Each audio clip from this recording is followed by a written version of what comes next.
You were never really taught to think, not in the way that matters. You were taught to memorize, to repeat, to conform to a shape that already existed before you. The most dangerous questions were quietly discouraged. And so you learned to shrink, to nod when uncertain, to silence yourself when something didn't feel right. Imagine this.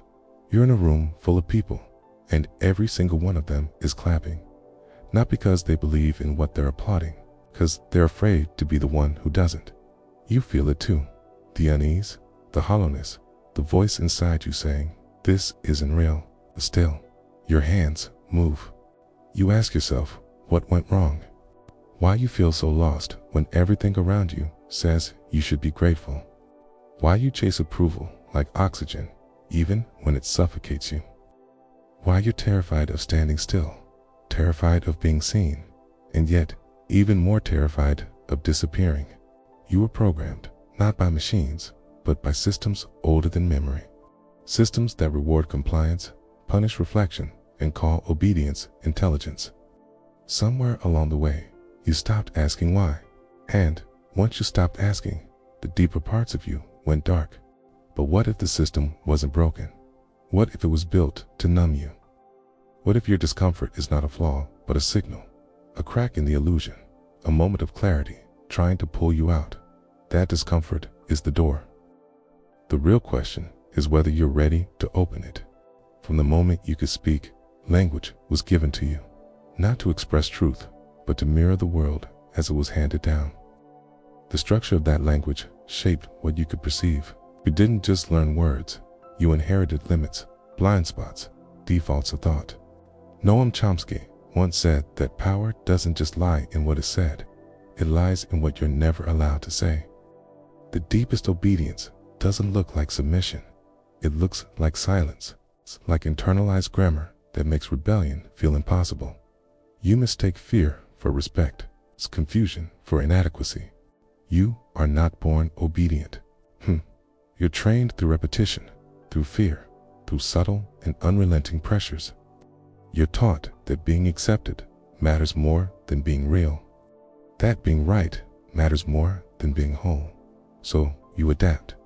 You get good at pretending. You become fluent in the language of survival. But underneath it, something ancient resists. Jung called it the self, the totality of who you are, hidden beneath layers of persona. It never forgets. It keeps watch as your authentic voice is traded for credentials, likes, approval, politeness, okay? And the more you deny it, the more it haunts you. Nietzsche warned that morality itself could be a form of obedience, a cage disguised as virtue. Not because ethics are meaningless, but because they can be used to tame, to domesticate wild thought, to domesticate you. What you call right might just be what made you easiest to manage. Your culture, your education, your fears. They didn't just inform your mind, they formed it. And what they left out was space. Space to think without fear, to speak without echo, to be without apology. Until that space is reclaimed, your thoughts are not your own. They are simulations of safety. You wake up and immediately perform, even in silence. The right posture, the right words, the right thoughts. You're not just navigating the world, you're managing how you're seen in it. Your identity becomes a script, one you didn't write, but you memorized so well you forgot it wasn't yours. You hesitate before telling the truth, not because you're a liar, but because you've been trained to scan for danger. What will they think? Will this make things awkward? Will I still belong? These questions run faster than your convictions. Fear becomes your editor, and over time, your soul gets redacted. Obedience leaks into everything. Don't notice it when you choose a job that looks good but feels dead. You don't notice it when you apologize for things that weren't your fault. You don't notice it when you doubt your intuition and call it being reasonable. But your body knows. It keeps the score. Even your ambitions are shaped by this. You chase status instead of meaning, applause instead of alignment. And yet no amount of praise can fill the void where your unspoken thoughts are buried. You smile for the photo, but inside, a deeper part of you whispers, "This isn't it." You wonder why you're anxious, why you feel like you're watching your life from behind glass. It's not because something's wrong with you. It's because you've never felt safe enough to be you. You've been conditioned to see risk and authenticity, okay? And the price of that is a slow erosion of soul. This is not just personal. It's cultural, generational, systemic. A society that teaches obedience over curiosity, conformity over character, will always mass-produce numbness. You don't just suffer alone. You inherit a collective silence, okay? A silence that stretches back centuries.